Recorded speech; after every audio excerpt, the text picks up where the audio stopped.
హైదరాబాద్‌లో పరిస్థితులు ఎంత దారుణంగా తయారవుతున్నాయి అంటే రోజు రోజుకి. గతంలో మనమే ముంబైలోనో, ఢిల్లీలోనో ఇట్లాంటి ఘటనలు జరిగినాయి. విదేశాల్లో జరిగినాయని చూసినాం. కానీ ఇప్పుడు మన హైదరాబాద్‌లో ఇట్లాంటి దారుణాలు జరుగుతాన్నాయి. ఒకసారి వీడియో చూడండి.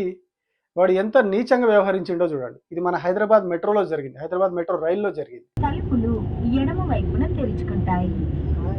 అగలా స్టేషన్ ఎస్బీఐ బేగంపేట్. అంటే ఎంత దారుణంగా, ఎంత నీచంగా అంటే అంతమంది ఉండంగా, అంతమంది మధ్యలో వాడు ఎంత నీచంగా, ఎంత భయం లేకుండా వ్యవహరిస్తా ఉన్నాడు. చుట్టూ సీసీ కెమెరాలు ఉంటాయి అందులో.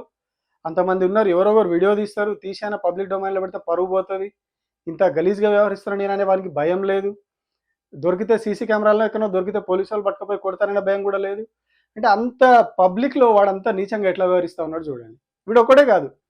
వినాయక నిమజ్జనం రోజు కావచ్చు, అంతకుముందు ఖైరతాబాద్ గణేశుని దగ్గర కావచ్చు, కొన్ని వందల మంది దాదాపుగా 7, 800 మందిని ఇట్లాంటి బాపతగాళ్ళని అరెస్ట్ చేశారు.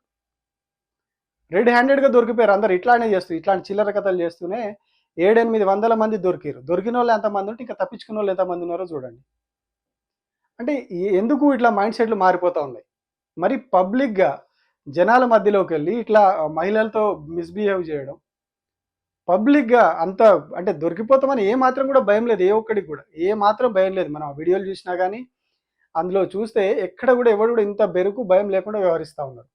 అంటే మరి పోలీసులంటే భయం లేకుండా పోయిందా? చట్టం అంటే భయం లేకుండా పోయిందా? లేదంటే అసలు కామన్ సెన్సే లేకుండా పోయిందా ఎవడికి? ఎట్లా బిహేవ్ చేయాలి? ఎట్లా ఉండాలి? ప్రజల్లోకెళ్ళినప్పుడు, బయటికెళ్ళినప్పుడు ఎట్లా ఉండాలి?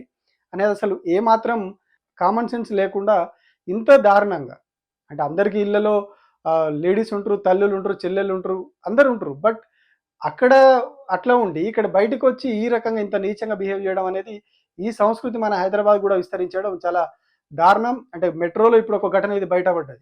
మేబీ ఇంక ఇట్లాంటివి కూడా జరిగి ఉండొచ్చు. అవి బయటికి రాలేదు కానీ ఇది కెమెరాకి చిక్కింది కాబట్టి ఇది బయటకొచ్చింది.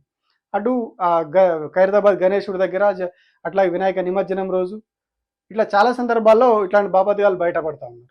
సో బయటికెళ్ళినప్పుడు కాస్త జాగ్రత్తగా ఉండాలి. మహిళలు బయటికెళ్ళినప్పుడు కొద్దిగా రష్ ఉన్న ప్రాంతాలకు వెళ్ళినప్పుడు ఇట్లాంటి వాళ్ళ పట్ల కొంచెం జాగ్రత్తగా ఉంటే ఇట్లాంటి వాళ్ళని దొరకబట్టొచ్చు. మనమే దొరకబట్టొచ్చు. సి టీమ్‌లు రావాల్సిన అవసరం లేదు. మనమే దొరకబట్టి వాళ్ళకి అప్పచెప్పడానికి అవుతది. ఇంకొకడు అట్లా చేయకుండా అయితది.